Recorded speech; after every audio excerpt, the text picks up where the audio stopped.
ثمری رنجی تو مورو سری بالاست پسر نظری جمله مردم طرفی ماست پسر ثمری رنجی تو مورو سری بالاست پسر نظری جمله مردم طرفی ماست پسر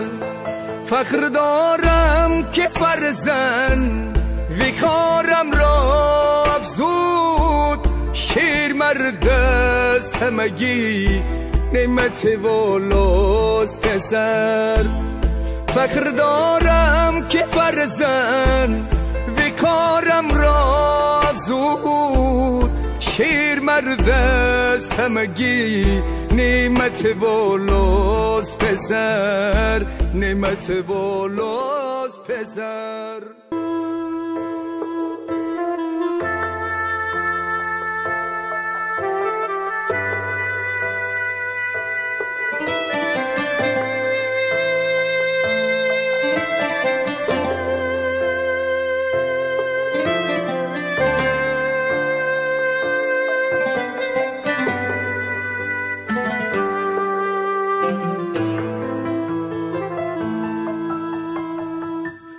شهن من باز بلند است بلندتر از کو مایه فخر و همه عزت والاست پسر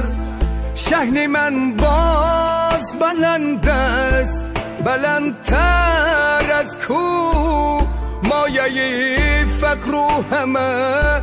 عزت بالاست پسر کیست آن کس که ننازد ز وفای فرزند پاره جان و دل از شهده تمناست پسر